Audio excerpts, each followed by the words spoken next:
이재명 대통령이 임기 시작 이후 반년여 만에 용산 대통령실을 떠나 오늘부터 청와대로 출근해서 첫날 업무를 이어가고 있습니다. 취임 선서 등 중요한 자리 때마다 맸던 이른바 통합 넥타이를 착용했는데 모두의 대통령이 되겠다는 의지를 드러낸 걸로 보입니다. 취재기자 연결해 자세한 내용 알아봅니다. 강진원 기자. 네, 청와대 춘추관입니다. 네, 이재명 대통령 현재 청와대 경내에서 근무 중인 거죠? 네, 그렇습니다. 이재명 대통령이 탄 전용차는 오늘 오전 9시 10분쯤 청와대 본관 앞에 도착했습니다. 위성락 국가안보실장과 김용범 정책실장 등 핵심 참모들이 이 대통령을 반갑게 맞았습니다. 이 대통령은 흰색과 빨간색, 파란색이 사선으로 섞인 넥타이를 메고 있었습니다. 통합을 상징하는 이 넥타이를 이 대통령은 취임 선서식 등 중요한 자리 때마다 착용하고 있습니다. 문재인 전 대통령이 퇴임한 지난 2022년 5월 9일 이후 1330일 만에 청와대로 복귀한 뜻깊은 날인 만큼 오늘 또 이 넥타이를 맨 것으로 보입니다.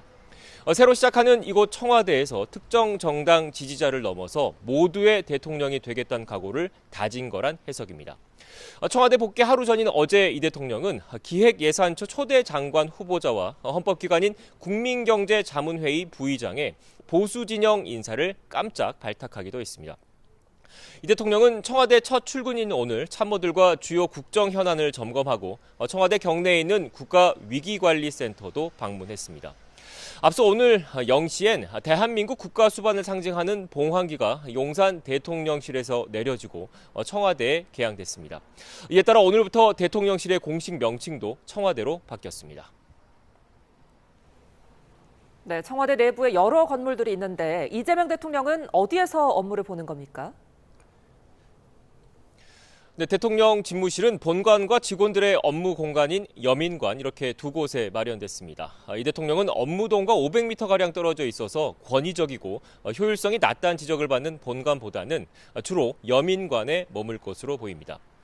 비서실장과 정책실장, 안보실장 등 핵심 참모들과 같은 건물인 여민 1관에서 근무하면서 여러 현안을 수시로 논의할 거로 전해졌습니다. 대신 역사성이 담긴 본관 2층의 집무실은 정상회담 등 공식 행사 때 사용될 예정입니다. 이 대통령 내외 생활 공간이죠. 청와대 관저는 아직 보수 공사가 끝나지 않았습니다. 그래서 이 대통령은 내년 상반기 정도까지는 한남동 관저에서 이곳 청와대로 출퇴근할 계획인 것으로 알려졌습니다.